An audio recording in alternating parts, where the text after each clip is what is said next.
تم نے خواب سچا کر دکھایا، ذبح کہاں کیا ہے؟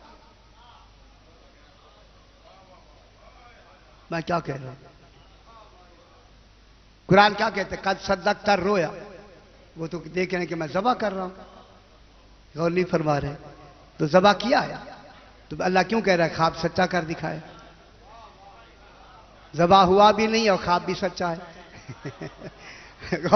ہاں سچا ہے نا جناب. یہ جلدی سے جناب اسماعیل نے فرمایا بابا میرے ہاتھ پاؤں باندھ دو تاکہ میں ہل نہ سکوں، آپ اپنی آنکھوں پہ پٹی باندھ دیں تاکہ آپ لرز نہ سکیں، مجھے ذبح کرتے ہوئے آپ پر کوئی کیفیت طاری نہ ہو جائے.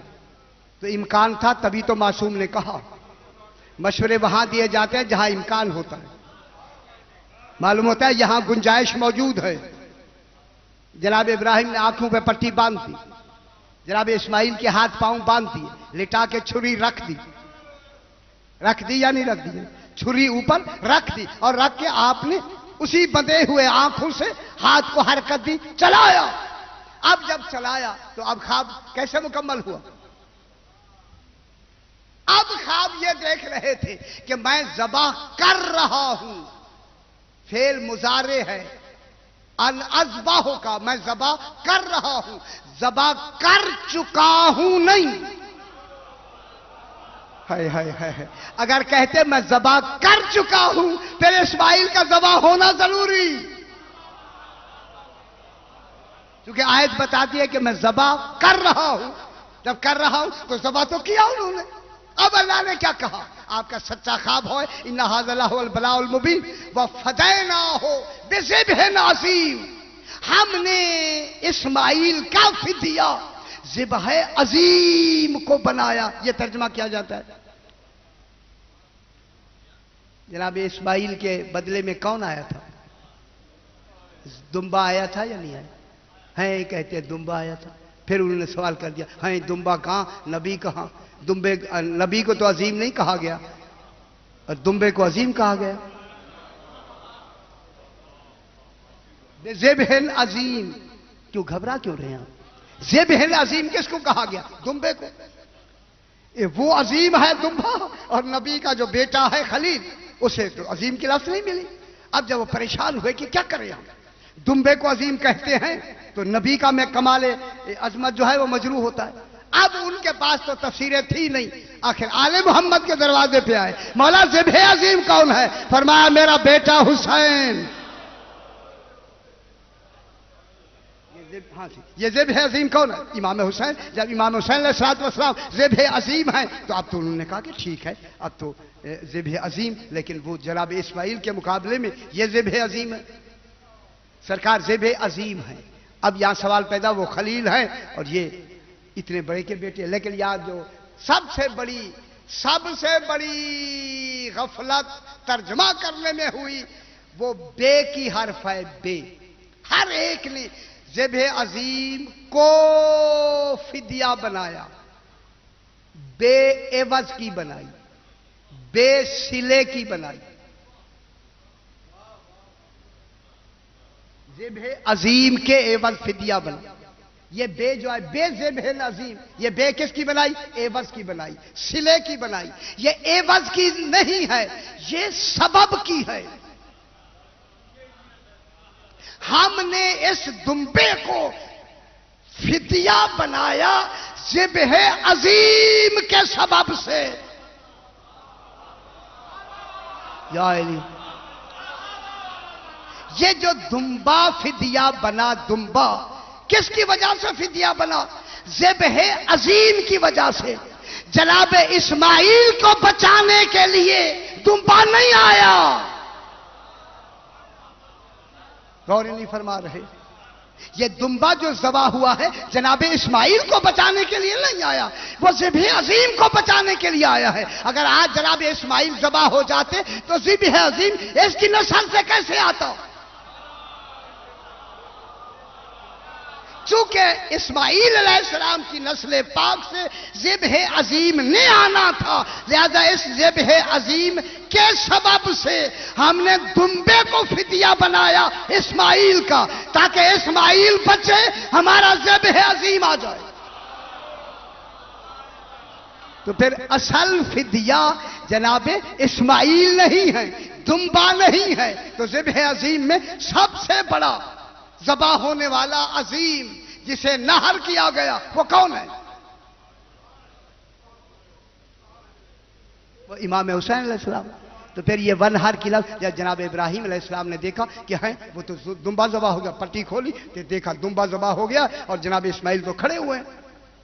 اس وقت کا پروردگارا یہ کیا ہو گیا مجھ سے؟ دل سے تکلیف ہوئی، اگر میرا بیٹا ذبح ہو جاتا تو مجھے زیادہ خوشی ہوتی، یہ تو اب دمبا ذبح ہو گیا۔ لیکن کہہ بھی دیا کہ خواب سچا ہے۔ فوراً ندا آئی، یہ بتاؤ کہ تمہیں عالمین میں سب سے پیارا کون ہے؟ کہا ذات مصطفیٰ۔ اے ابراہیم بتاؤ جب ذات مصطفیٰ تمہیں پیاری ہے تو اس ذات مصطفیٰ کی اولاد تمہیں زیادہ پیاری ہے یا اسماعیل زیادہ پیارا ہے؟ کہا کہ نہیں جناب اسماعیل اتنا پیارا نہیں،